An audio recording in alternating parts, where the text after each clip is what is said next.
Welcome to the Growing Gorillas podcast. I'm Kisa Davison. And I'm Travis Davison. And this podcast is all about parenting. The ups, the downs. The in-betweens. We have absolutely no idea what we're doing. But likely neither do you. So kick back, relax, and enjoy. Special thank you to the Cleared Hot podcast for use of the studio and Andy Stump for all of his invaluable information. If you'd like to learn more about Cleared Hot, visit clearedhotpodcast.com. Let's do this. Drink Element, LMNT, is our podcast sponsor today. It's a healthy alternative to sugary electrolyte drinks. Every grab-and-go stick pack replaces all the essential electrolytes that you need with no sugar, no coloring, no artificial ingredients, or any other junk. I drink Element every day, and so does Travis, to support... Because it's delicious. Well, I was going to say, I drink it to support my hydration. I would say my low-carb diet, my fast, my workouts, etc., but none of those things are true. I just drink it because it's good, and I need water in the morning. My favorite flavor is definitely the orange one, and the green one, and the pink one. Yes, you're saying raspberry, orange, and lime. Correct. Which I don't disagree with you on. However, the watermelon is delicious. And let's not forget the chili lime is good with tequila, as is the habanero mango, I think. The two spicy ones are really good with tequila. Not recommended in the morning, but still good with tequila. Well, yeah, and it's kind of like, I guess, counterbalances. Totally. It's a math equation. It works out somehow. I don't think Rob Wolf necessarily is going to stand behind that. I know, but he's not here, so. That's true. I'm the official on the subject. But listen, here's the cool part. As a member of our Growing Gorillas community, LMNT has a very, very, very cool offer for you. You can let them know that you are interested in trying out a sample pack. All you have to do is cover the cost of shipping, so you can get yours. Which is what, like $5? I don't know. I think it's like $5. Anyways. I just charge things on my credit card. I don't look at it. Cheap. So here's the URL. drinklmnt.com/growinggorillas. Now remember, growing gorillas, you have to spell all the way out, and there's 2 G's right in the middle, so don't screw it up. drinklmnt.com/growinggorillas. And in the words of Stella Davison, hydrate or dihydrate. I feel like Element should adopt that as their new Well, tagline. they just did. Okay. This week's guests are Kwon Saadi and Kari Saadi. They are college sweethearts who have been together for 33 years, married for 30 this November. They moved from Los Angeles, California to Kalispell, Montana in 1993, right after being married, to build their life and family. Together they have raised 2 boys, Nick and Kian, ages 26 and 19, who are already successes in their own right as a residential construction superintendent and USAF airman, respectively. Both kids are also black belts in Taekwondo. Kari has worked in safety and risk management, owned a bar and a restaurant, and is currently satisfying her want to help others at Assist, driving those who can't to their needed doctor appointments. Kari has also been a leader in the Boy Scouts of America, practiced some martial arts, and enjoys the outdoors and crafting in her spare time. Kwon Saadi is an accountant who happens to also be our accountant with a master's degree, whose career started in public accounting in 1990. He briefly moved to corporate accounting in 2001 and back to public when he started his own firm in 2006. Kwon is an avid martial artist with a second degree black belt in Taekwondo and Judo. He's also one of my Jiu-Jitsu brown belts, a USA Judo national coach, and head Judo coach at SBG Kalispell. You'll remember our daughter Stella Davison is an Olympic hopeful, and she also began her Judo career with Coach Kwon Saadi. Sit back, relax, and enjoy.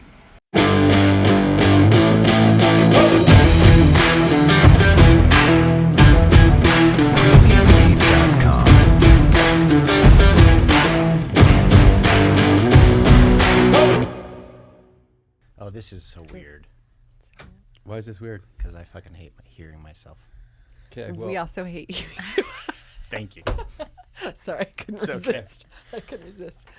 Actually, I think, by the way, good news you is- sent me a text today. I was like, oh, that's so cute when Sean texts me instead of sending me official reply all emails. He hasn't replied to my email yet. What email? Which one? The one asking about sport and fitness, what the premium is at all 4 locations. Yeah. Well, I mean, I do have other things to do. I mean, Pay- it was payroll still, was it was today. still kind of business hours. You That's guys, the you other guys are email. not my only clients. What? That's shocking. With the kind of customer service we get, I am shocked. That It's true. We get really Exactly. good customer You service. do. And all of my clients feel that way. I That's why I've also- had all of my clients for 20 plus years. I also think it's really cute when I get emails from Workforce about my Paycheck? paycheck stub being, I'm like, oh, that's cute. I paid myself today. self-employed. And see, Travis doesn't look at it that way. He gets those emails and goes, shit, I just paid a bunch of taxes. No, that's exactly what he does. I paid all those damn employees, all those damn taxes. It's true. Don't worry, babe. I'm going to save you a lot of money when we buy that building tomorrow. You saved me a ton on the camper. I mean, I was so impressed with how much money we I'm saved. very, That was a nice very- camper. I showed Carrie. We looked at the video. That was cool. So cute. Yeah. I'm very good at saving money.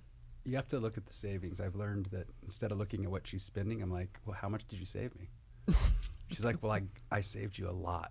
I'm like, Does well, that why didn't apply you to Give her any shoes? ideas. Shoes? Stop. Oh, Stop. clothing? Yeah. So the other when Nisha, Stop this so, right now. So with Carrie, plus the dress that she has, on, like I think every day saved- for the last 5 days she's worn something that she's never worn before, because once a week we get a box that shows That's up. not to our true. house. It's every 2 weeks. And I send back half of them, but if I keep the whole box, I save 25%. Oh, like We Stitch save- Fix we- or something? Yeah. We saved 25%. We saved 25%. So the other day, some boxes showed up, and I was like, "Oh, that's Kisa must have got a new pair of shoes." Show him the shoes.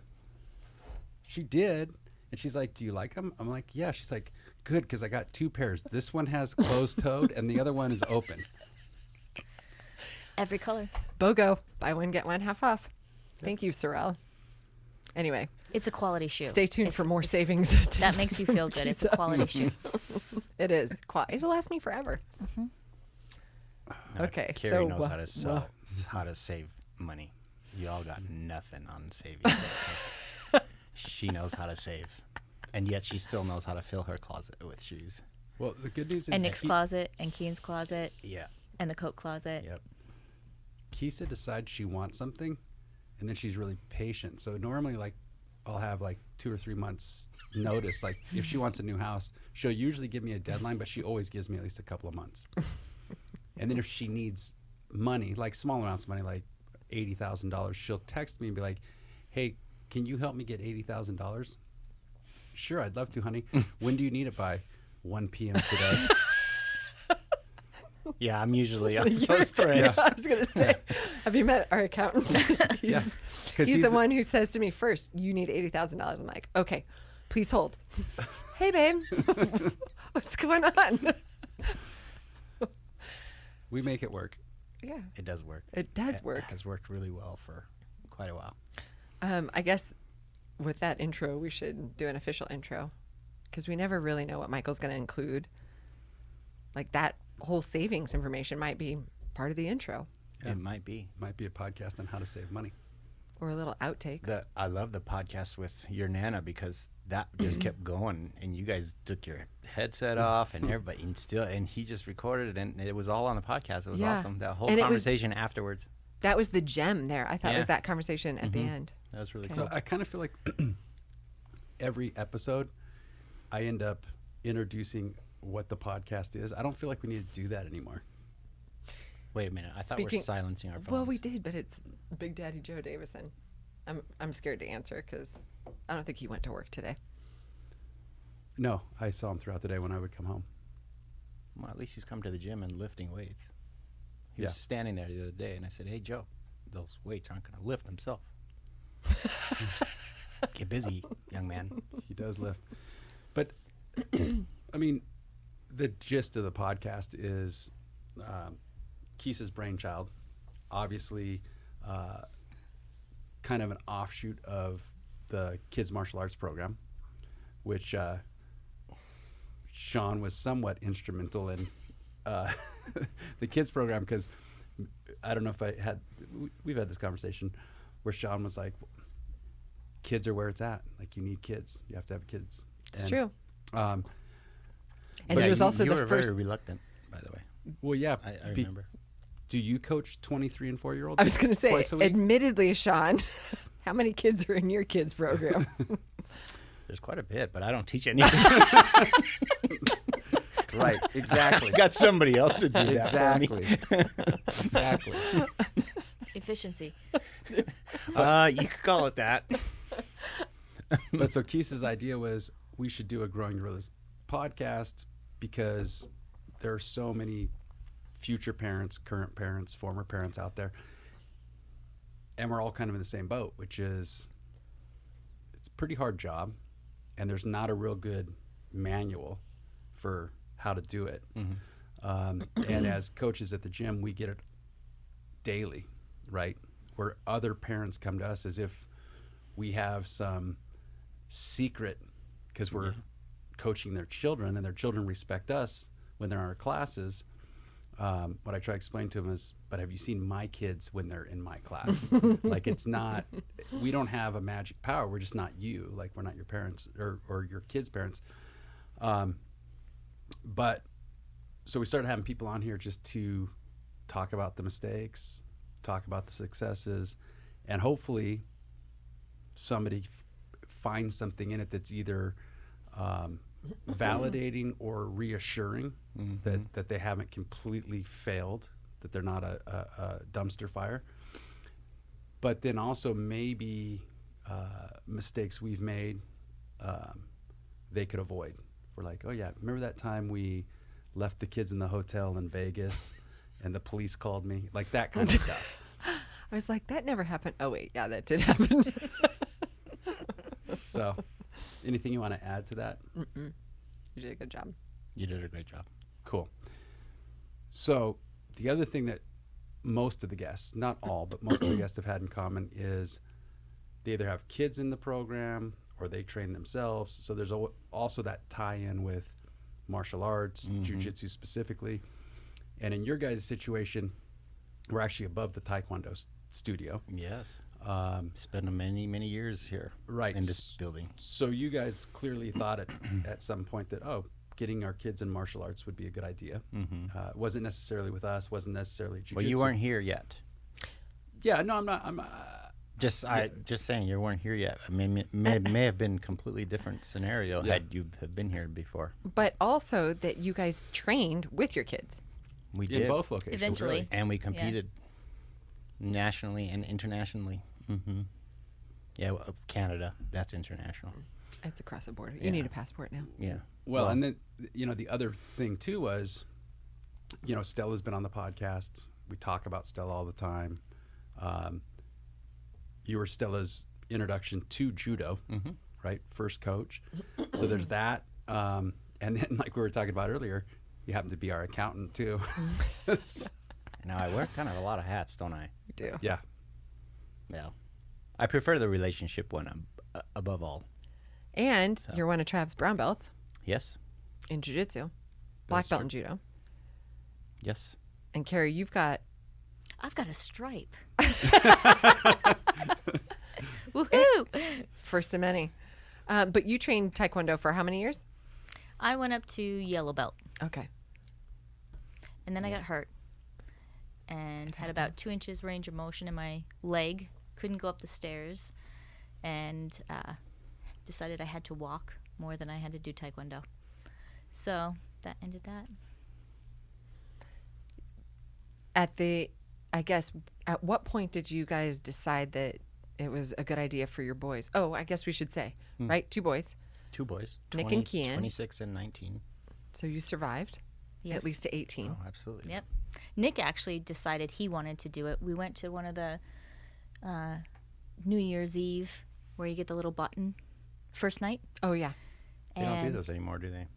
not the same. No, we went to first night and they had people down there who were doing classes, and the kids could walk in and just roll around and try it out. And Nick did that and came out going, I want to do that.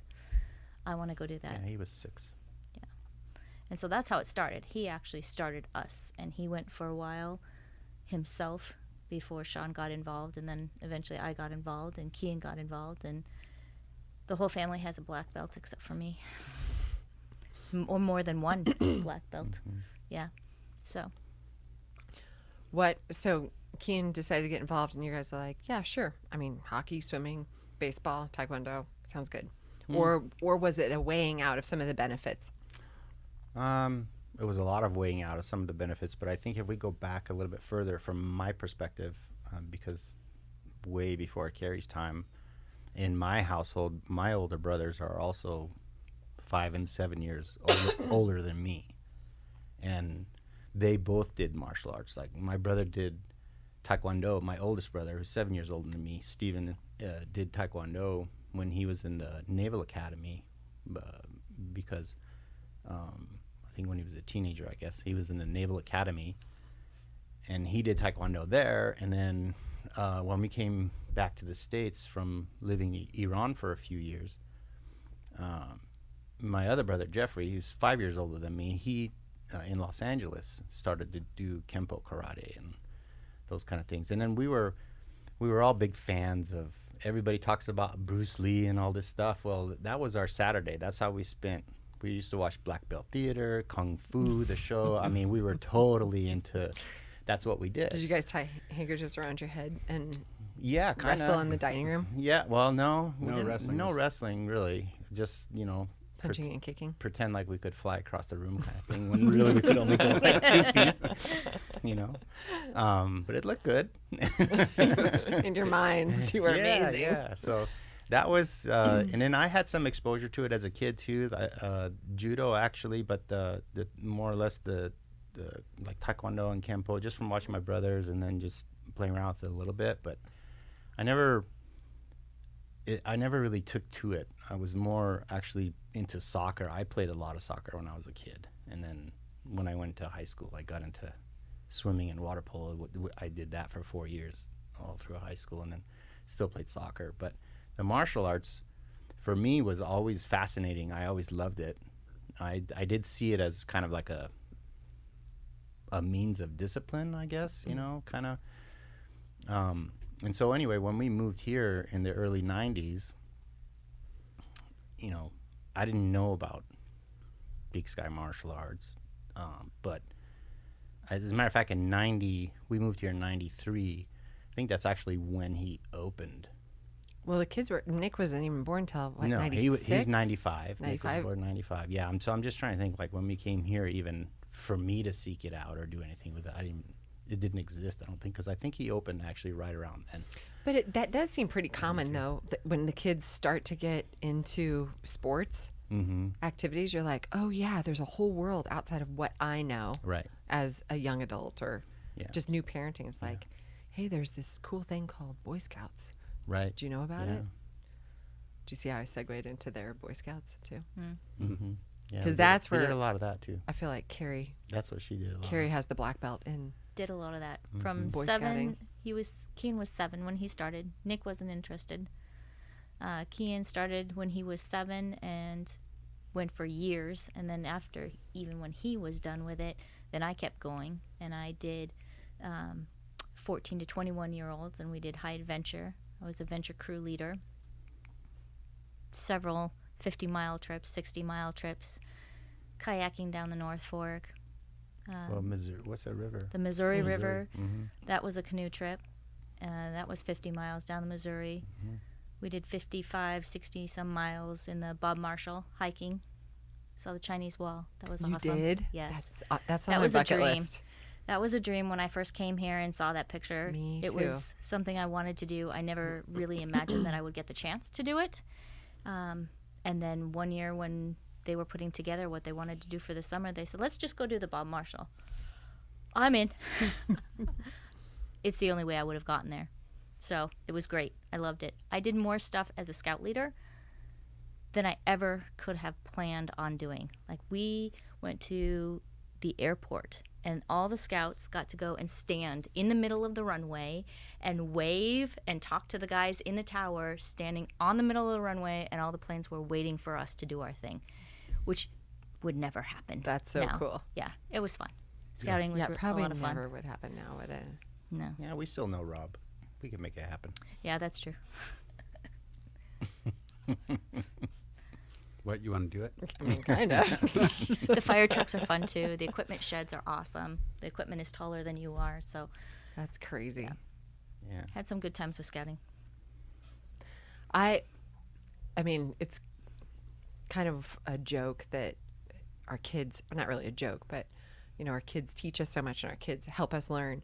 But I really feel like, I mean, I know I would have never started jiu-jitsu had it not been for the kids starting or for Travis saying, hey, I need an assistant. I'm going to order a gi for you. Yeah. No, that's definitely true. Is that true, Kari? Sean Well, said, not a gi, but Sean said, hey, I think I want to get a mat for the house. Are you okay with putting the mat over there, getting a mat? I'm like, yeah, sure, no problem. That's cool. Go ahead. He said, you know, maybe I'll have some people over. We can roll a little bit. I'm like, oh, okay. Christmas present. I got a gi. So I remember when he got now, you that gi. Now we can roll on the mat. I actually Oh, remember okay. asking, because you said, I'm getting Kari a gi. And I was like, does she want a gi? I didn't know I wanted a gi. You didn't know if you wanted No. a gi. It's funny in 'cause fact- I did the same thing to Yeah. Kisa. Yeah, it's true. Never look back. Better than the golf clubs. Her biggest, you know what her biggest? you're going to have to explain. You just opened Pandora's box. Yeah, I love also my golf clubs. I just got I new clubs. cried when I got golf clubs for Christmas. No, that was like was the- not my probably the- thing. And it was not a No, was I'm the happy. type No. that like wants to bend it over your knee and throw them in the lake. It's not my No, thing. you know, it was just an idea that just totally backfired. that totally backfired. It totally backfired. Yeah, normally he's 100% on when it comes to presents. Yeah, but that just totally backfired. I was trying a little too hard. Did you get yourself golf clubs too? Well, yeah, I had my own golf clubs and I was golfing. I had been golfing and I thought, you know, why not? I can introduce Kari to it and so it'd be something we could do together. And no, that was a mistake. That was a big mistake. So, yeah. But the gi, honestly, so we had actually used the mats already. Like I'd been giving her the foundation curriculum. Like I'd been teaching her at home because just to teach her at home. And by the way, the decision to go in and actually participate at the gym was totally your decision. I did not sway her, not in one single. We never even talked about it because I was not going to make that decision. I was not going to make that decision for you. No way. I don't know if the camera can see Kari's face, but I can from where I'm sitting. hey, Kari, did you realize that there's a women's class taking place up in Whitefish? It's only 6 weeks. You know, maybe that would be a I was good thing to just try. It's all coming back to me now, these conversations. And I think 'cause- Leah's going to be there. You know Leah, right? Yeah, that might be fun. What do you think? and in your mind, you're like, at least it's not a fucking set of golf clubs. It's only Saturday. It's only Saturday. so It's a bunch of 6 women. hours of my life. I can try. Yeah. I'm willing to try 6 hours of my life. Yes. And it was awesome. But the It was way- totally worth it. But you did influence that decision. So you I can't let you know about it. Wait a minute. We're supposed to be talking about like raising kids, not. well, it kind of sounds But like. That's how we raised our This is how we kids, raised too. our kids. It actually is. It turns out that your relationship has a big impact on how you raise your kids, right? Of course it does. Yeah. Yeah, of course. Yeah. So Sean is like, I'm not going in a canoe. That's your job. Your kids, was it a conscious decision? Was like, oh, you know what? We're married now. I want to have kids. Yes. We talked about that from the very beginning Oh, yeah, when we we knew first we were started gonna have dating. that was we the reason actually- why we left Los Angeles. Yeah. Because you Would I- didn't want to raise kids in Oh, LA. that was I made a deal with her. She would have been fine there, but that was our prenup, if you will. We have to leave Los Angeles. We're not staying here, and I don't To care- raise a family. Yeah, I don't care where we go. Even if we didn't have a family, I hated that place. I still hate that place. But It's a that was the cesspool. deal breaker. Like, I'm having kids, so I guess Yeah. I'm leaving. Yeah, but we did. That's, by the way, that's not a prenup. That is an ultimatum. Well, Oh, yeah. I guess. You're correct. But 30 years later, It worked. it worked. So yeah, but yeah, that's it. That we had to leave, but she had baby fever for sure. Like Once we got here. Yeah. It wasn't before, but No, I was adamant in the fact that if we're going to get married, you need to know here and now that I'm Well, and I wanted kids going to too. be a mother. So I if wanted that kids doesn't too. work, then this isn't going to work. We had about the same conversation. Yeah, except for the difference is I thought I was sterile. It's true. He did. Did you know that? Yes. She didn't. Travis had been married before, and they never had any kids, so he figured he was sterile. So when I said, look, I want to have kids, and I want to have a lot of kids, and I don't want to be pregnant after the age of 30, I know his brain was calculating the number of times we would have to have sex in order to have a lot of children, and we were 24, 23 at the time, so he was like, sounds great to me. No, we got married in February, and I was pregnant a month later.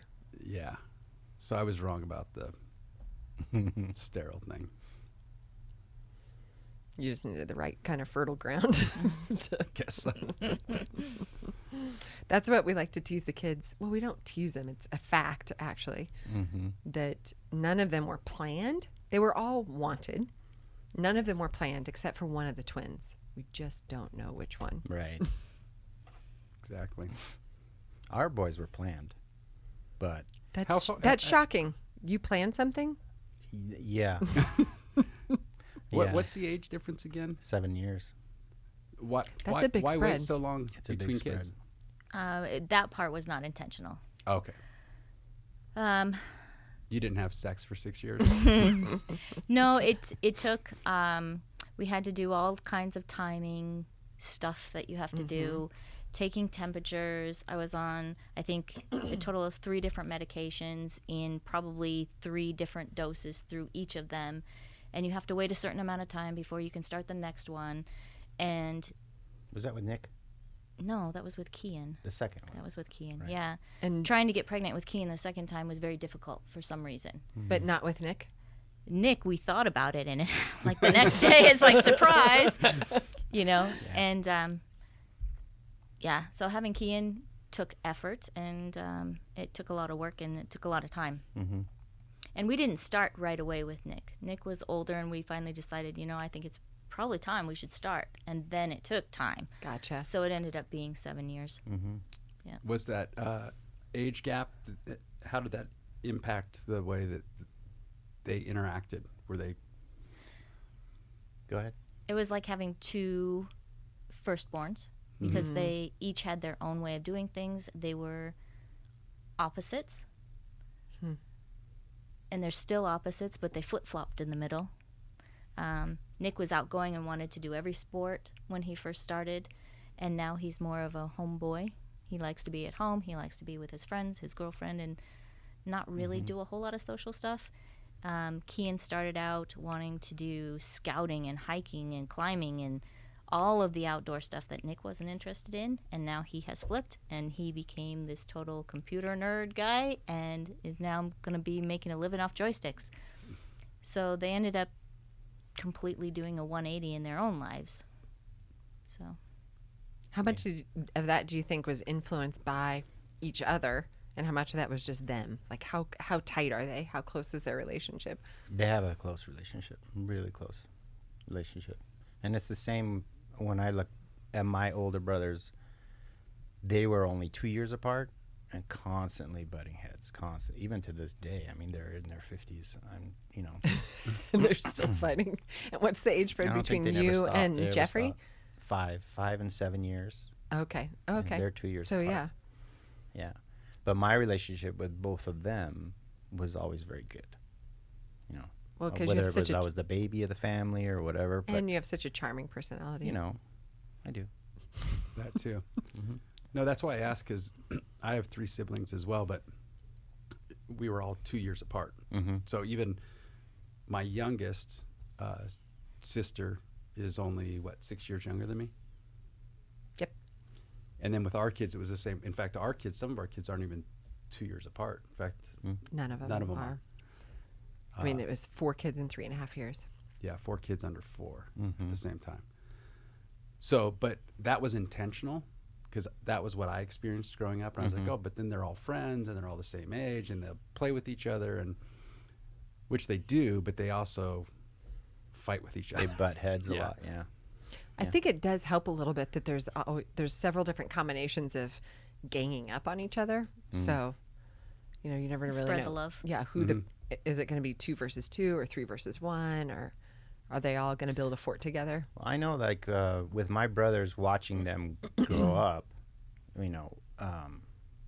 I saw a lot of the bickering and things like that was related to being competitive against each other and jealous and envious and things like that. Was And I that think the relationship that I had with my brothers, was fine because we were individual. We were far enough apart that there's nothing that I had that affected Right. them in any way, and nothing they had that affected me other than I had them to look up to. And with Kian and Nick, I think it's very similar. Don't get me wrong; they got into their battles every now and again. Not very often because Nick is obviously so much older and bigger. But their relationship is tight like that, I think, because there was never any competition between the two of them for anything. And it usually comes down to stuff, tangibles, well, or what seat you're going to sit in what the seat car? you're going to sit in, or, what parent is paying attention to you, whatever the case is, things like that. But it's usually, it does oftentimes boil down to who's getting the attention. But they were both so different that Well, I can we imagine, didn't have that too. issue, and they had a good relationship. Nick would have been a teenager, and Kian was, what, with that? 13, and so he was 6. Right. So I could see Right. it started to create a problem then. Like, my friends are coming over, or now I have a girlfriend. You're in my bedroom. Where's my, who took this out of my room kind of stuff. Yeah. Kian They looked would up have to those Nick little so much, arguments. though, that Yeah, we never really had. if Kian got in trouble or got hurt at school, he didn't call us. He called Nick. Yeah. Yeah, He all the time. he looked up to Nick and still does and loves Nick, and that was his go-to. If something went wrong, he went to Nick. The quintessential older brother. Yes. Yeah. How much of the competition between your 2 older brothers do you think was fueled by the environment in your family? Or is that just their personalities? I think a lot of it is their personalities, but I'm not sure what do you mean by environment. Well, explain. I mean, I feel like we see this a lot, maybe not a lot anymore in the gym, but there are some parents who are just competitive parents. Mm-hmm. And it seems like, especially if there's siblings that are close in age, or particularly boys that are close in age, I don't see this so much with girls that are close in age, that the parents, although I do have a set of twin girls, that there was definitely competition that was fueled by their parents. Mm-hmm. Because they compare them. Yeah. Is that what you're saying? A little bit of comparison Your and a sister lot of could attention. do this. Well, even not so much that as giving all the attention to the one who's winning, the one who's succeeding, the one who's doing well, the one who gets the accolades. And then the other one only gets attention when they're not doing well. And so then it becomes a kind of negative attention, which I Yeah. think we all know intellectually, but maybe sometimes, especially new on the scene of competition, we don't realize we're fueling that. We think we're just trying to build up this one child. Oh yeah, well, how's the other one feel when I'm cheering their sibling on and not paying so much attention to what their strong Yeah, suits I are? see exactly what you're saying. Yeah. Yeah, we had that situation with Stella and Ricky throughout, obviously in jiu-jitsu. Because how many times did they have to flip a coin in the finals to, because they were in the same division for years and years and years. Well, and But then in school too. yeah. Well, that's why we skipped Ricky. Yeah, we skipped Ricky a grade ahead just because it was too hard. Because they're the exact same age, same grade, becomes really easy to compare your grades Sure. to your, Yeah. to your And then as siblings. parents, you're like, we got to be really careful what you say because they hear everything. Yeah, absolutely. So and they take it all in, Yep. and then they internalize all of that. Well, they see it all too. Even if Yeah, you you don't don't even have to say it. Yeah. They see it. We ended up skipping Ricky a grade, and the way I explained it to Stella was, I am finally going to get your brother out of your hair. Because she was like, good. Because they both did well in school. It's not like one was awful and one was great. They were both good.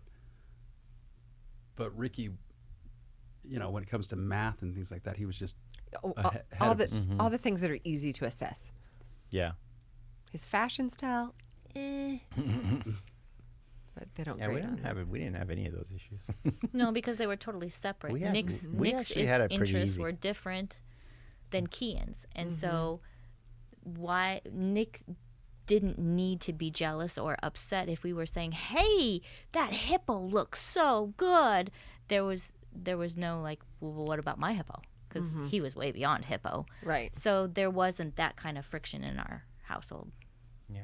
I don't think I've School ever wasn't. told my child that their hippo looked really good. Well, you got to color inside the lines, and yeah, we're gonna pin I that know on the where your brain's going. refrigerator, and because Nick was already so far beyond that, Right. Yeah, he was He could doing pat his different little brother things. on the head and be like, "Good hippo, buddy." he could, Yeah. he could be part of the equation on the upper. Yeah.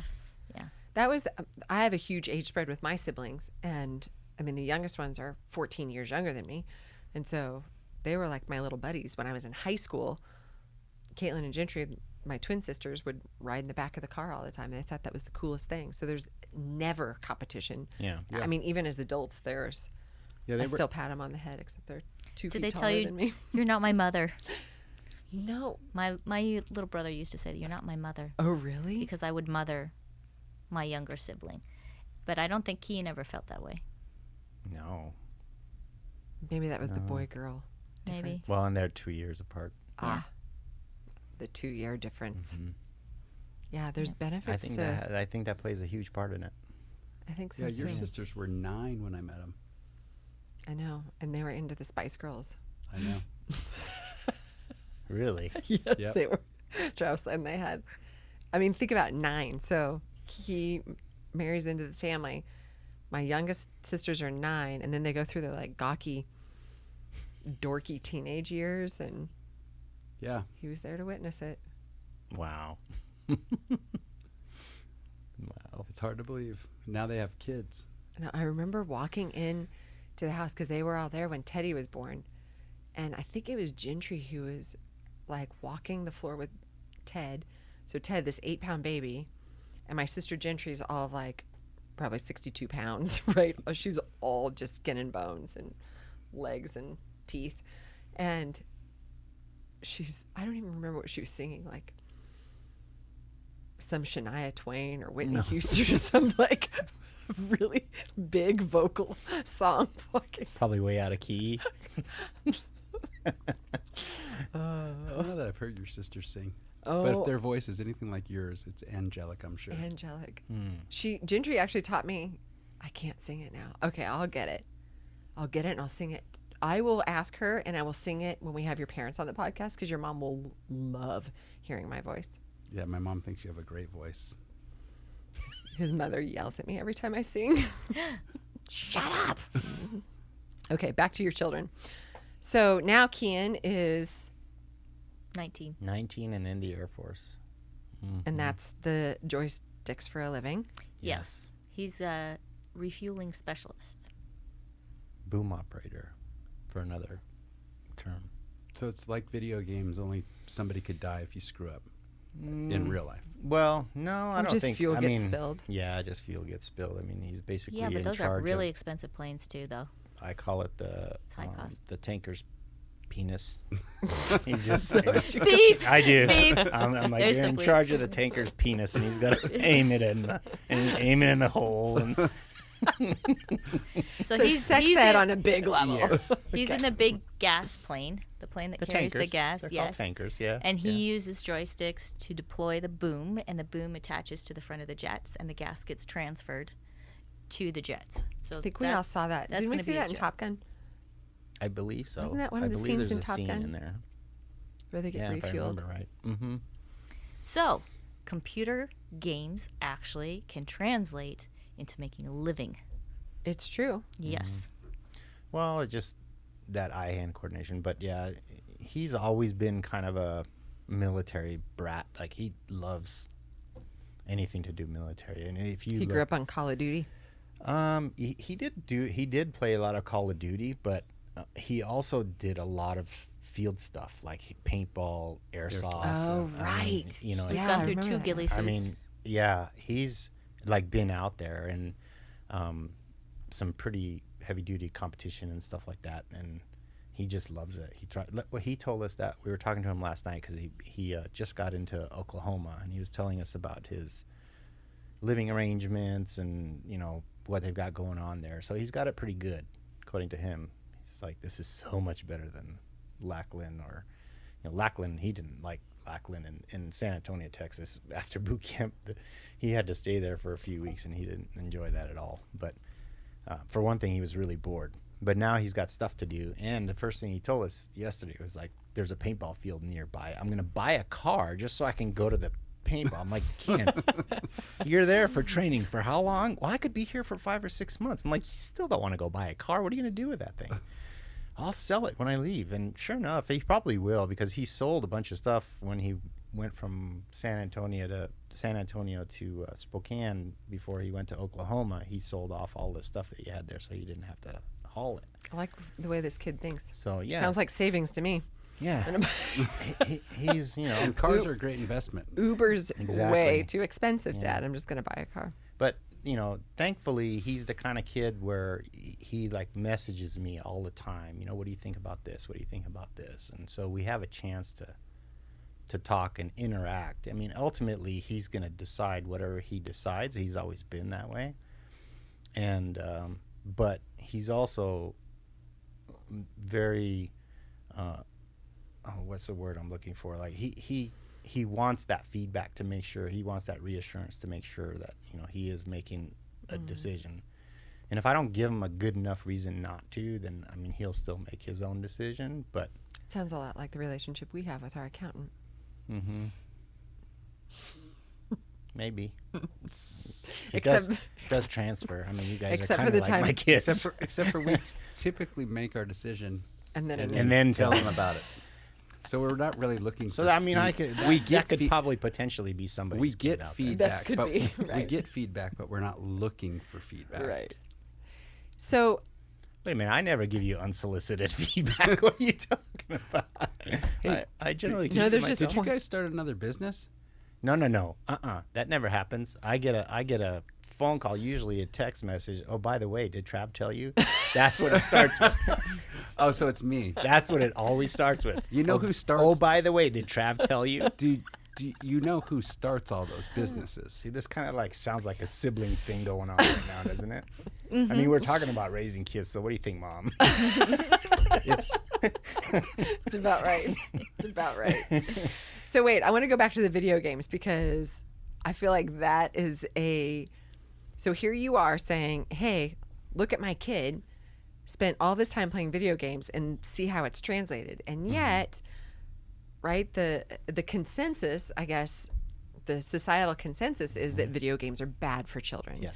And I've certainly seen that. I mean, just in our niece, she gets the iPad just this weekend. She gets the iPad. I've seen and in our own kids. Oh yeah, they're like fixated on it. And so how do you temper that, or how do you train that to be productive and undamaging? Or do you just let them babysit themselves in front of the screen? I think we started with school. We address school as, this is your job. We have a job. We go to work every day. We make a living, and that's our job. You have a job. You go to school. Your goal, your living, is to get good grades, and that's your job. And as long as that was accomplished, then the extracurricular stuff wasn't so much of an issue. Okay. When the extracurricular activities took over and either prevented them from doing their job or caused a downswing in their productivity, then the extracurricular activities were pushed to the side so that they could refocus on what was their job. How old was Kian when he started playing video games? He was young. Because Nick was into video games by that time, so he was exposed to it from an earlier age than Yeah, he was super most young. kids would have been. If he had There's- been a firstborn, he wouldn't have been exposed that early. Right.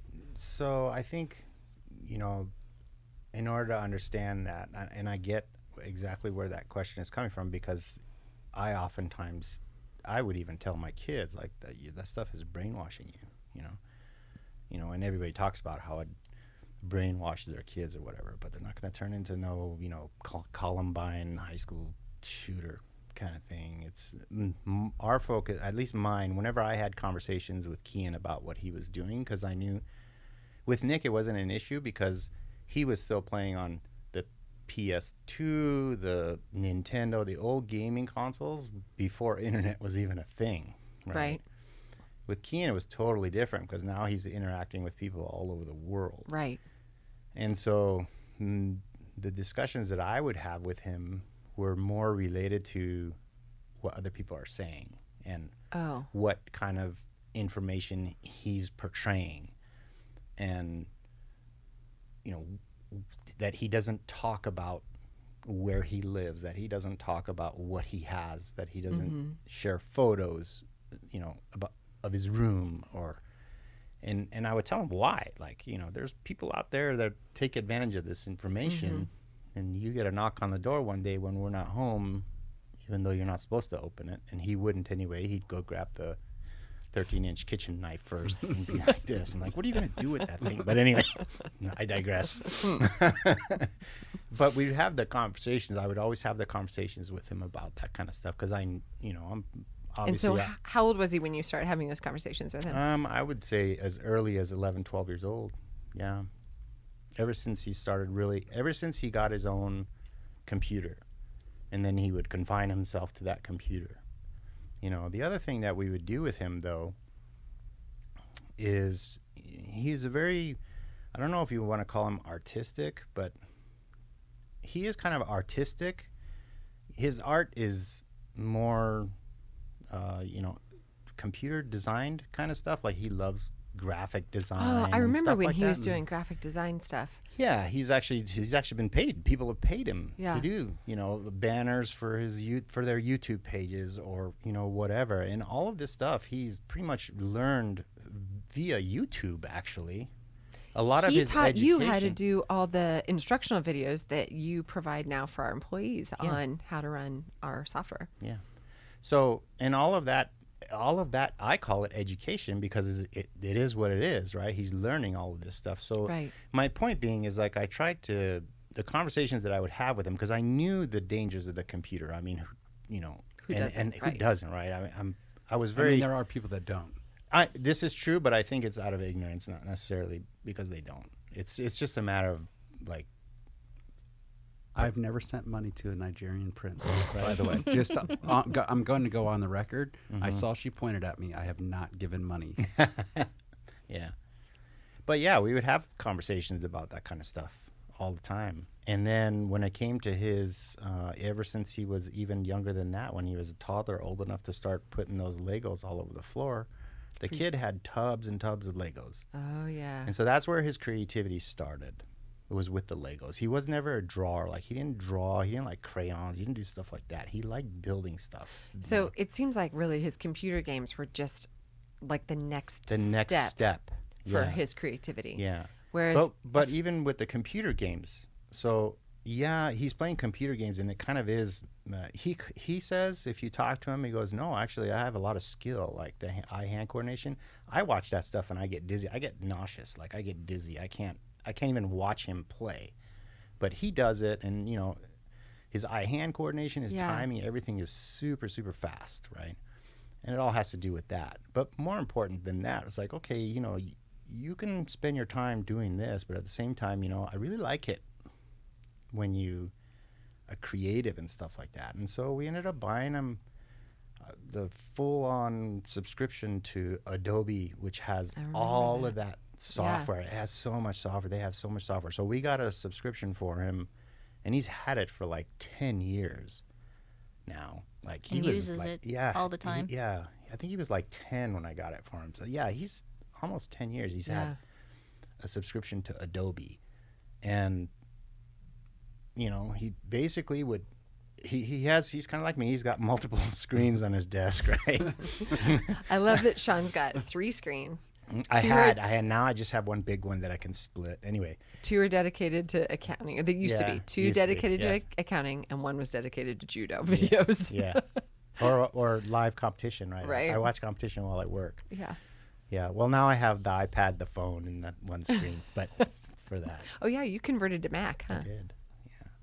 So yeah, with him, it was like, you know, when he would build his Legos and stuff like that, you know, we caught on to that pretty quick as far as like he's the creative kid, and we encouraged it. So every time he would build something, like, dude, that's so cool, like, you know, explain, and then he would explain like what it does and the functionality of the whole thing, and then that transferred over into the computers. When he started getting into the computers, yes, he was playing the games and stuff like that, but at the same time he was also designing. And then you know, like, you know, he's all of a sudden saying, hey, I just got paid for this YouTube banner, Right? check it out, kind of thing, right?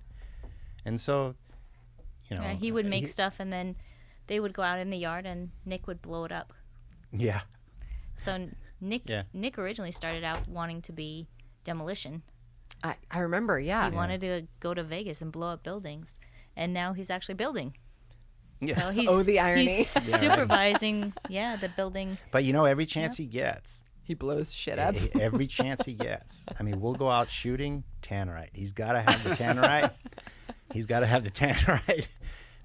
Or if he's got to do something, you know, demolish something or break something on the job sites or something like that, especially if he gets to use like a bobcat or something, you know, some piece of equipment like a backhoe or an excavator or something like that, he's thrilled. He's like, yeah, I'm gonna tear this shit up, you know. He just goes at it. It sounds to me like the if I could summarize just the key to not letting your children turn into closeted, pale-skinned, antisocial vampire computer addicts. It's just attention, like everything else. Communication, attention. Who are they? What are their strong suits? Being And then involved in encouraging what they're those. doing, like Yeah. understanding And the what they're doing. responsibility. Understanding, Yeah. if not just understanding, but listening, listening to what they. And this is just in my, you know, infinite wisdom. And that applies to This everything. is learned, right? Yeah. Even as parents. Not This is just all computer learned. skills, it's everything. Yeah. Like if Nick wants to blow something up, then what's the best way to do it? What's the safest How are way you to do it? In how are this you case? going to do it? You know, let's not set the fence on fire or anything like that. Again. Again. Yeah. You know. So, Kari, there was one question I was thinking of earlier today that I really wanted to ask you, because I have a little bit of the same situation, a little bit. Being a boy mom is very different from being a girl mom. And I know because you've also adopted my daughter. I always wanted to be a girl mom. That's how it started. We had girl names picked out. We had 2 or 3 girl names picked out before we had kids. What were they? Well, Roxanne. And number Roxanne. Sean probably picked that one out. the number 2 was supposed to be a girl. Like, we literally were trying medically. Yes. So we okay. had it all Yeah. planned out. You were trying to. We were trying We actually to have had a girl. an appointment down in Missoula where they have this stuff. If you remember Dippity Doo, that Yeah, blue I put it in my gel hair. stuff. That's Yeah. what I wore Oh, in the yeah. 80s. from my Hell yeah. grandma. They have this gel that looks like Dippity Doo, and Dep. they take Dep. the sperm and they put it in a little line. They draw Back a line. in the day. Yeah.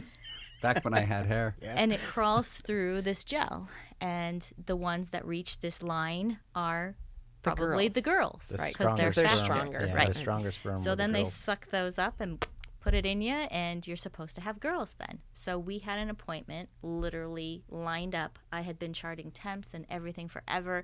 I was right on it, man. I could tell you exactly what it was, when it was. And we said, okay, we've got like 24 hours, babe. We've got like, tomorrow's the day, but so we could like, So we could do it real quick right now. Yeah, It'd be yeah. no big deal. and we'll Without be the depth, okay. though. Right. We'll be Without the fine. depth. We'll be fine. And then tomorrow, once the chart hits the right temp, then we can do it. We had to call them, and we had to be there within 4 hours to do this whole procedure. So the night before, Kian. And we had another boy. Yeah. See, and I thought you were a martial artist. Where was your discipline? Yeah. But Well, we it sounds to actually me we like- did. He was just following orders. Yes. Well, after you go through all of that medication and all that time my and gosh. the mental stress of it, I can't imagine. it's not always pleasurable anymore. It's just it was on a schedule, it was regulated, and you don't want to waste it in between. So,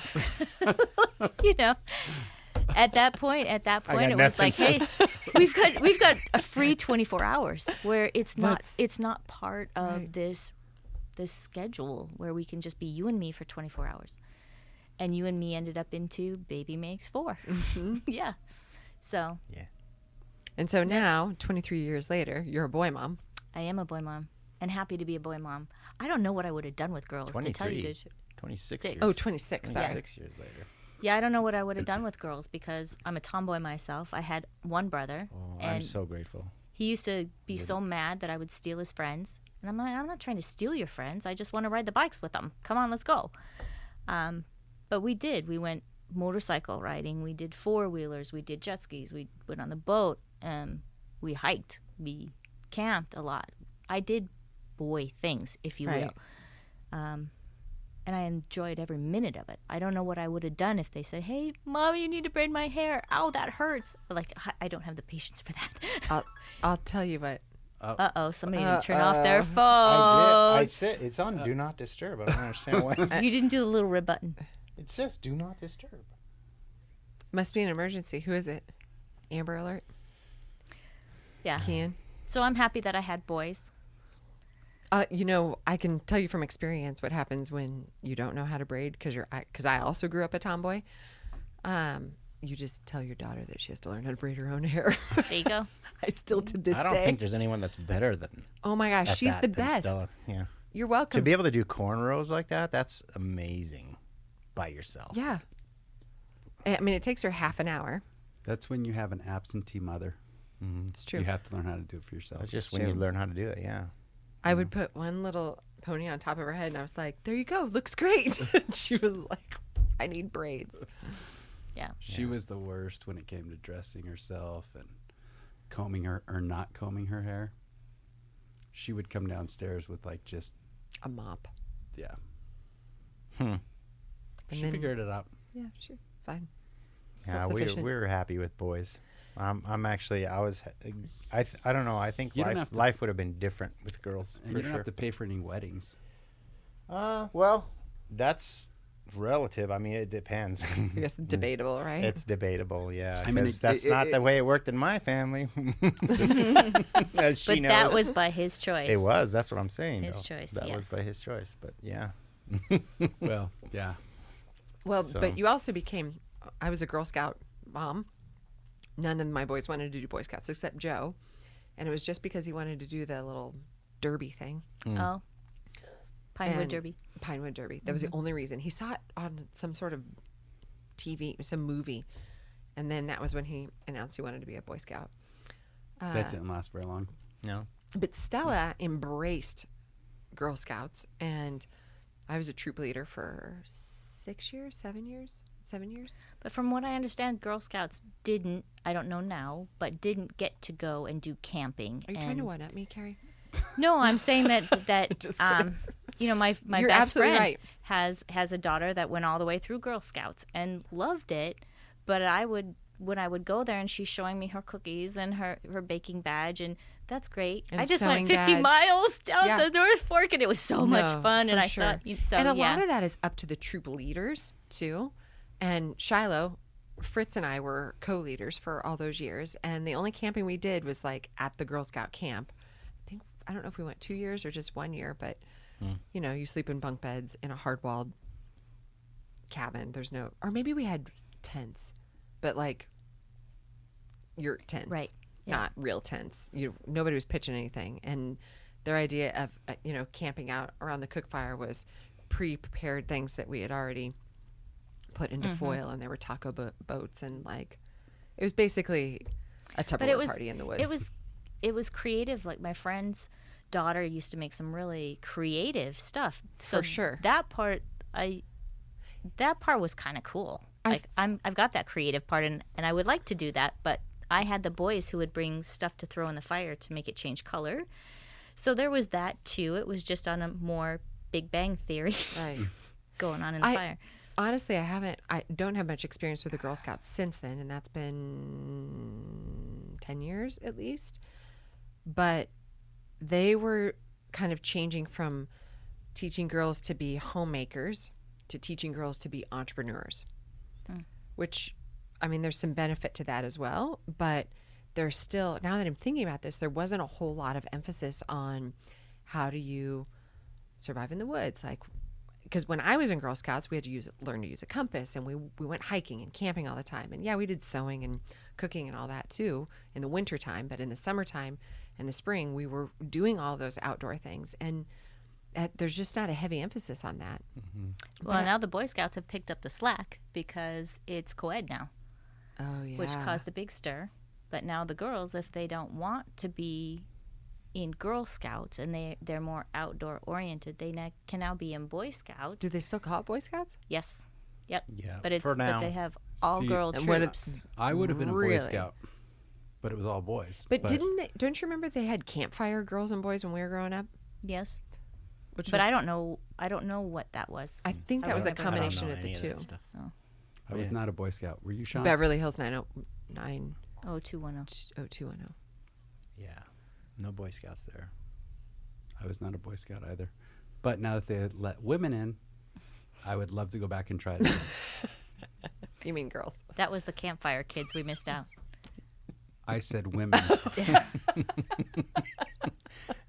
What you're Don't saying? put words in my mouth. What you're saying is that if you were 12 and you had a female troop leader, you'd be all over that. No. I'm saying I'll If go they out, had- I'll if go they out in the allowed woods and girls. sleep in tents and eat marshmallows. Oh my and stuff. gosh, how are they going to do that? That was actually the hardest night that Sean was there with me, thank God. That was actually the hardest night because Venture we had, crew up in we Canada. had a Yeah, that venture was- crew that was co-ed. So we had boys and we had That was girls. fun. The tent areas have to be divided, so the girls on one side in the tents and the boys on the other side Good in the luck tent. with in the that. same tent? Good No, luck. no, the tent We like had a saving grace, and I will tell 20, you. 20 feet Okay, between the between boys. tents. Okay. All the girls' tents were on the right-hand side of the campground. All the boys' tents were on the left-hand side of the campground. And it's our job throughout the night to make sure that that stays separate. So they Oh man. chug Monster before they go to bed. Mountain Red Dew, Bull. Monster, Red They're Bull. These chugging kids that. did not go to sleep. No, of course No. they're waiting Yeah. for you to go to sleep. Right. They had a But motive. we had a saving grace, at least the one night that we were there. You're talking about Night Trek. Yeah. So Night Trek was really cool. Actually, it was a kind of an event that I like too. They do these night treks with on trails that are lit up with glow sticks only. Yeah, so you hike In the at middle night, of the night. Like we had our hike was like at 3 a.m. or something like that. midnight to 3 a.m. Yeah.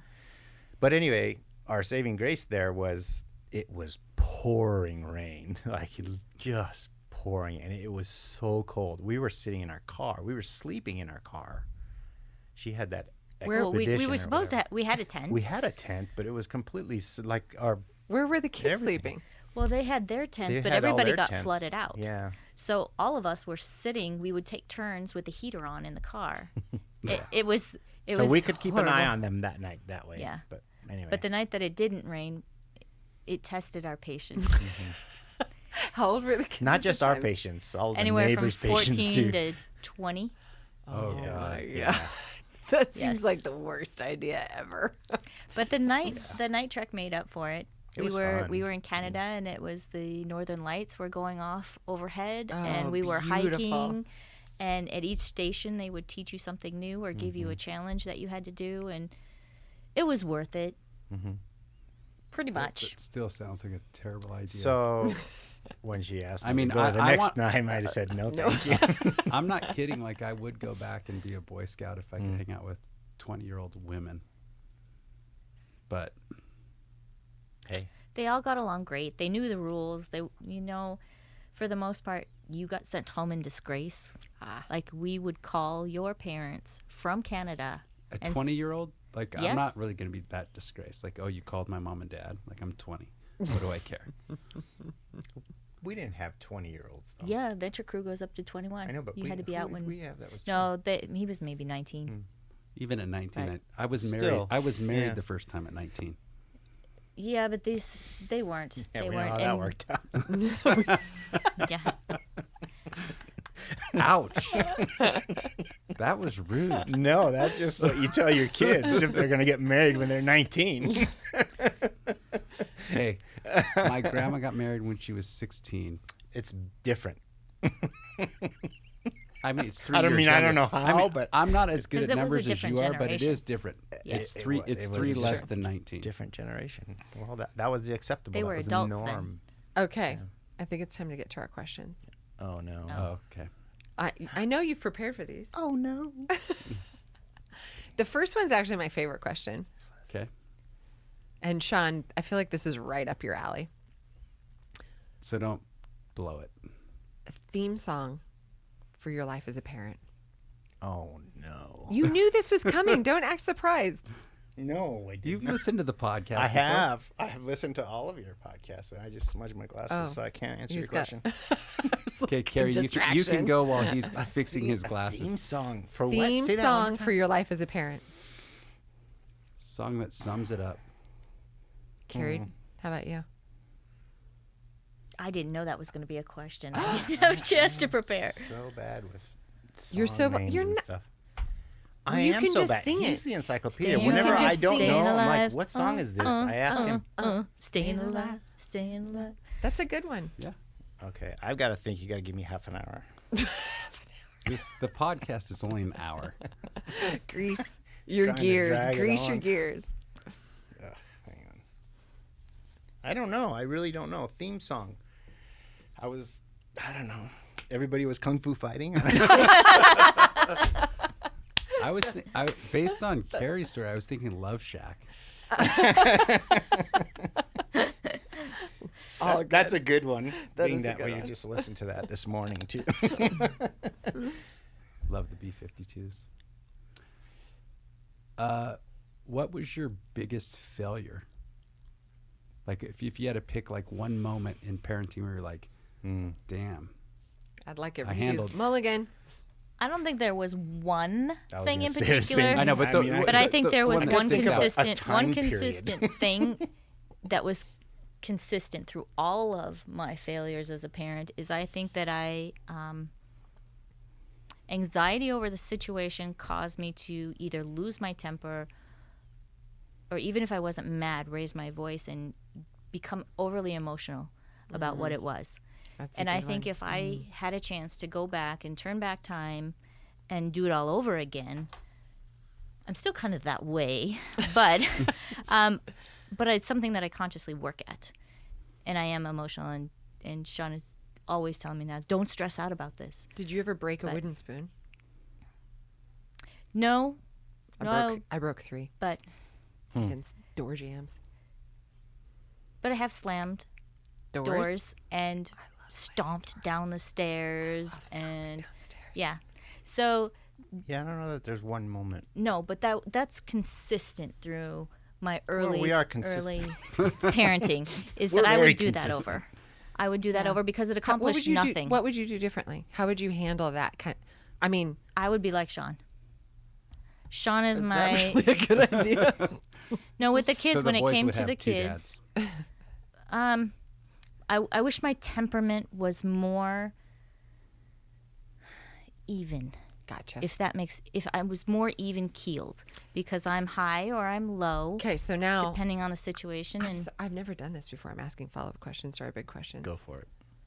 Keep going. Your You're on a roll. temperament is not that way. I'm asking for advice, asking for a friend, okay. because my temperament is also not that way. I'm calm, cool, and collected until I'm flipping this table over. That's more me too. And I was the spoon breaker, the door slammer, the stomper, I've said so many awful things to my children. Sorry. It But is what it is, right? How do you, like, with that kind of a temperament? And I think there's good with that temperament because there's passion, there's love, there's enthusiasm, there's excitement, there's, I always try to talk to him afterwards. Like I tried to say, you know what, that wasn't a good thing. When my goal with the kids, and I've told Nick so many times, maybe not Kian so much because Kian tends to confide in Sean more than me about emotional issues. But I told Nick so much when he was growing up that, listen, I lost my temper. That's not the best thing to do. I'm sorry because I don't want to in any way destroy this relationship. My mom died when I was young. I never had a good relationship with my dad. So I don't know how to do this. I don't know how to parent well because I didn't have that growing up. And I want us to be good friends. When you're an adult, I want us to be friends. And so I'm doing my best right now as your parent to try and make that happen. And I just messed that up. And so there was always the after, but I wish there hadn't been the need to have the after. That's my wish for my parenting, is that I could have learned from my mistakes a little bit earlier, so I didn't have to keep making that mistake over and over, is to be more even-keeled. That's good. I'm not even-keeled. How'd you screw it up, Mr. Even-keeled? Oh, big time. Because I was not even-keeled. The version of me you see now Is 180. is from 20 years ago. It's completely different. Yeah. I had temper issues. Did you flip tables? I did more than flip tables. Punch Yeah. walls? Yeah. Did more than that too. Yeah, no, I had a really bad temper. I think that's, if I were to look back and go, regretfully, I did. Like, there was just way too much temper and anger, and I really don't know where it comes from, honestly, because I had a pretty good upbringing as a child. I never had, we did have trauma in my family because my mom got ill with multiple sclerosis in the early 80s, and there was that whole thing. But I don't know, but it was totally different. Like, over time, I start to realize what's important more and more. I should probably rephrase, not what's important, what's not important. That's the important one. That's a really good delineation. What's not important. Right. There's a lot of things that are important. People, your relationships, your family, they're all very important. But there's so many things that people, I think, dwell on that are not important. And learning to exercise self-control and learning to just put on the brakes. Like, I've had a couple of mentors in my career as far as being an accountant over the years, and both of them always instilled in me that I should never, for example, write something, like respond to something in anger, that I should wait and be patient about that and first think about what I'm about to say, right? I didn't really understand that or make it part of who I was until very later in life. I mean, probably the last 15 years, I would say. The last 15 years. But yeah, so it's really hard, to pinpoint a single time. It's more of a time period. And, I think it was that early time period, like having kids. I mean, I love my boys to death. I'd do anything for them. But, being young parents, I think, especially when you're trying to build a life and a home and you have all the stresses of that, the timing is wrong, in my opinion. I think people should wait. That's what I would do now. Is if I had to do it all over again, is I would just wait. I wouldn't be in a hurry to, if you're having your kids early because you want to have the life that you want after they're grown and gone, then why are you having those kids in the first place? Right? Makes sense? Yeah. I mean, so now I think like that. Back then it was like, no, we want the whole thing. We want the family, the picket fences, all the toys, all this and that. And it's like, oh, it's all stress-inducing stuff. Everything that I want, I have to do so much for. And so, yeah, my temperament is completely 180 degrees different than it was 20 years ago. And when she met me, it was even worse, off the charts worse, bad. Yeah. Never towards her, though. Like, that was one thing I really believed in strongly. It was like, and that was it may have been because of the relationship that I saw my dad have with my mother, which wasn't always good at all. In fact, it was very demeaning and disrespectful, but at the same time, I knew that this is not how I'm going to live and treat my wife or whatever. And so, yeah, she never saw any of that towards her. But, yeah, she's seen me do some pretty stupid things. Spun my car in the middle of a street in we don't have to downtown get LA. This is about the kids. So anyway, back to the You kids. can text me later. Yeah, right. Oh, we have stories. We can sit and talk about stories all you want, but you guys have an hour podcast. We're already past the hour. So The Time. flip side of that question is, Yes. when was a time where you felt like you did it right? Where you were like, you know what, I'm pretty good at being a parent. Like I should write a book or host a podcast. I think that's now. Yes. I think that's now. Because I think as ironically, adults, or now that they're out of the house and they're living their own life, when you look back, it's not necessarily the one time you lost your temper or the 10 times you lost your temper. It's the cumulative progress that you have made and that your children have made and who they've become. So the fact that they are moving forward, they're happy with their life, they're happy with their relationships, they're healthy, functioning, successful adults right now. And so we couldn't have done too bad. so awesome. Like, we weren't perfect for sure. I feel like you need to high five each other right now. High five. There we go. But I think that hasn't come until recently. I think that it's only because we can look back and say, our kids are doing okay. So We I'm didn't hearing- damage them too bad. I'm hearing endurance. Yes. How about you, Sean? When did you nail it?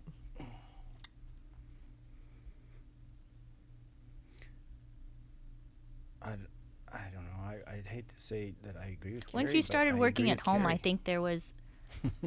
Once you were at home, I think that started the change in how things went relationship-wise, because you actually then had time. Yeah, but no, not really. It took a while. I'd say I have to agree with Kari. There's no really right now the best thing that I've been able to do is just like when Nick will say to me things like, "Now I understand why you were telling me this," right? And then it's like affirmation. that's affirmation. Yeah. And we are friends. We are. We're friends. We watch We're each very other's close. dogs, We're and very we close go out to our to kids eat, and I think Yeah, and you guys, we I did the see job you. right. yeah, Doing things together. yeah. And that's Yeah. the reward for. But it was hard. I mean, I think the tough times were, she brings up, being at home and stuff like that. That was actually much, much harder than had I had a job outside the office, outside my house. Mm-hmm. Because I basically raised those boys, You had a lot to juggle, and I think it was Yeah. mental stress for Yeah. you, trying to juggle everything at once at home. But you also got to see more of what I spent how a they lot of time thought with and them. how they felt, and had time to Closer relationship with at any time sit down and have that conversation when it was Mm-hmm. pertinent to what was happening right then and there. You didn't have to wait till 8:00 at night after they've had dinner and had a bath or whatever to have that conversation. The kids are like, "What?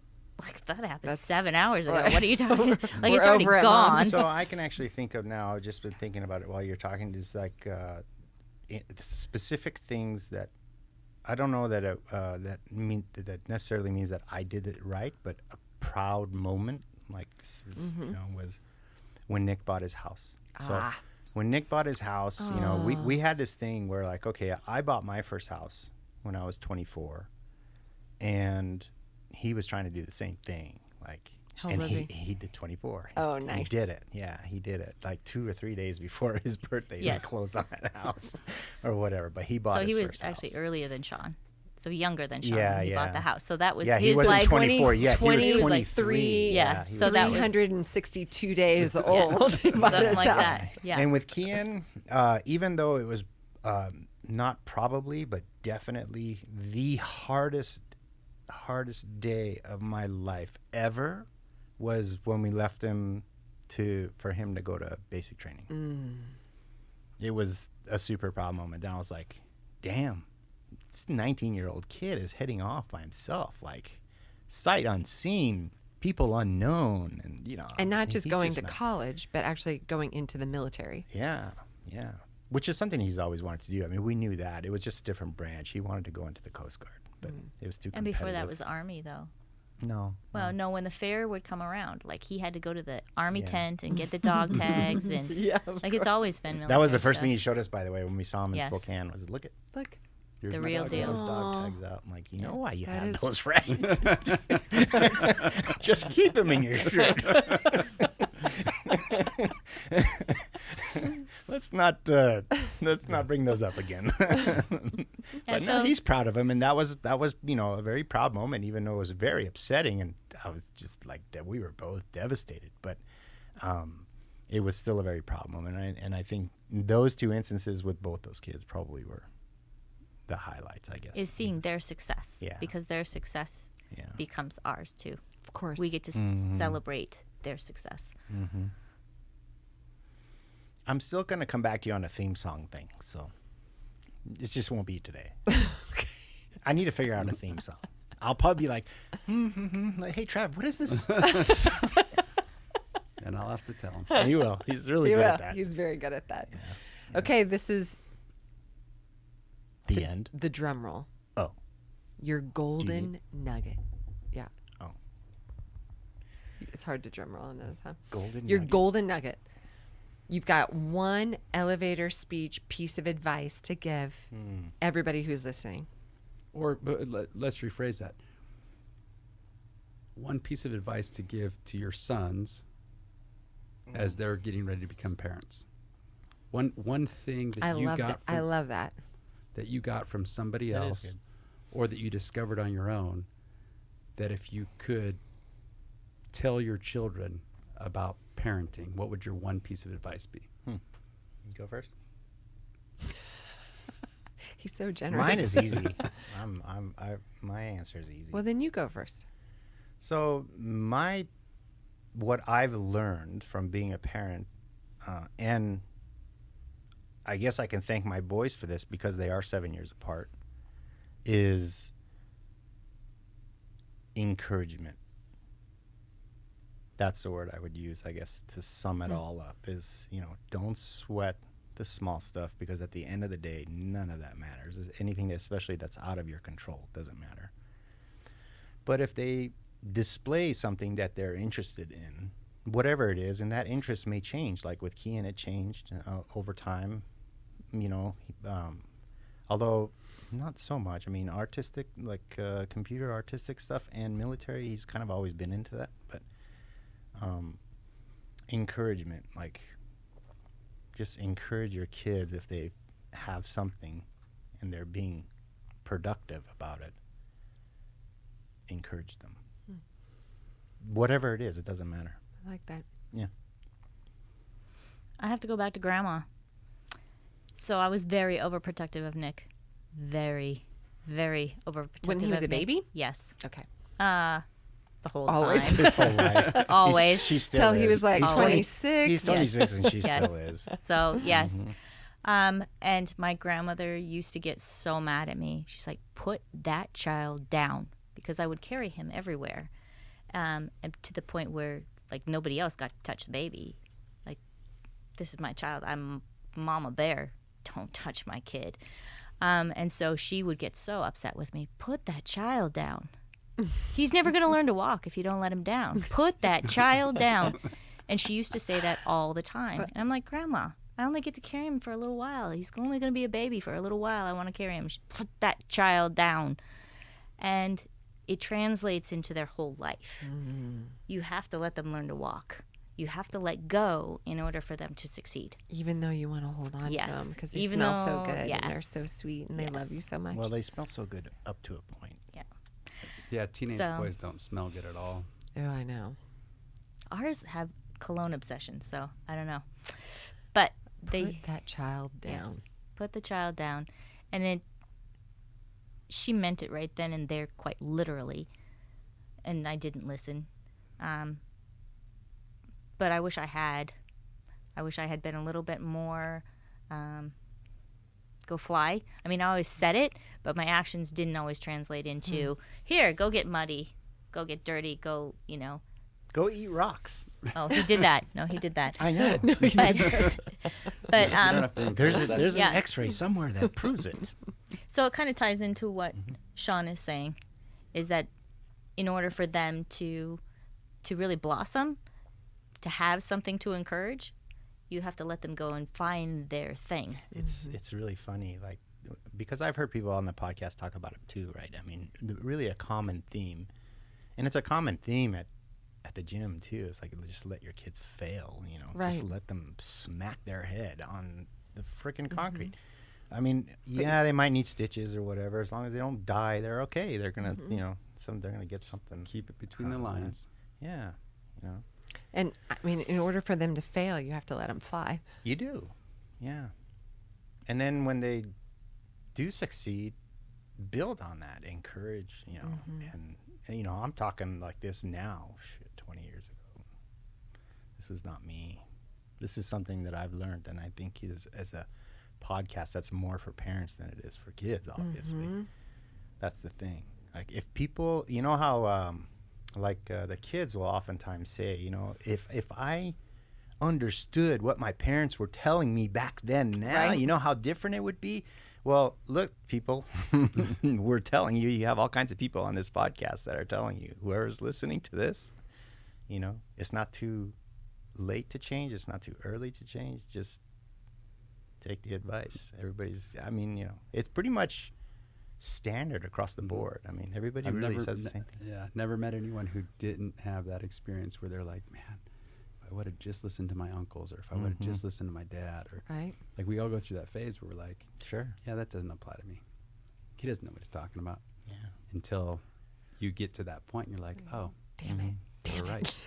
So, on top of that, the last thing I guess that I would say as it relates to that, though, is that the delivery matters too. Right? The delivery matters too. And I can speak from experience. Delivering to one versus another was completely different. And it needed to be So- different, is what I'm hearing you say. Well, it needed to be different, but I needed to be different. Ah. Right. Yeah, the second time through for me was with a lot more wisdom than the first time. So, and I wish I had known for the first time, but that was an experiment. Like you said, when you Nick, start. the experiment. No. Well, your first child, you Nick don't is- know. It's You true. have no experience No. whatsoever. No, you have and no that goes right experience. back to what we started the whole podcast Right. off with, is There is no manual. yeah, No. nobody tells you, and so Right. you're just you're kind of figuring it There out. is no manual. Blank and pages so, and that stupid now, thing. like when we talk to our kids, or at least when I do, and we haven't had the talk about family and stuff like that yet. I mean, I know like Nick will eventually probably marry Jamie, and because they've been together now for a few years. They lived together for a few years, and so eventually maybe they'll have kids or whatever, and this will inevitably will come up as a discussion. It's like, okay, so you know how all those things I told you, and you keep bringing it up, like, oh, I know why now you were like this, or why you did this, why you told me I should move this, or whatever. So hear me out on this one. I totally messed up. I totally messed up. So here's Here's the real deal. story. Here's the real deal. You want to do it right? There you go. But yeah, because we all see ourselves in our kids in one way or another, right?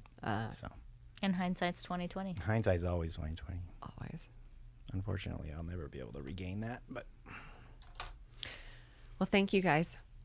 We Yeah. appreciate you. We love you. We appreciate having you in our lives and our kids' lives. I don't appreciate paying taxes though. nor do I. I mean, what do they say?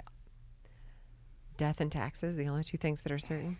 Well, somebody's got to pay for the potholes, I guess. But Is that what we call those people? potheads. Puddles. Puddles. On that note, On that On note. that note. Oh, wait. What? What did I you have a get? joke for Michael. For Michael.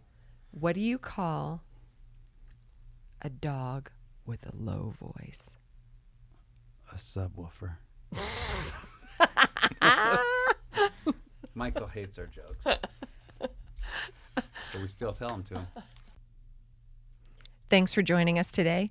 If you want more information about the Growing Gorillas martial arts program for kids, please visit growinggorillas.com. And if you're interested in finding an SBG near you in the state of Montana, please visit us at sbgmontana.com. See you soon. Stay cold, Pony Boy. Peace out, Girl Scout. Catch you on the flip-flop. Get you on the flipper dipper. After a while, crocodile. I don't know anymore. See you later, alligator. Bye.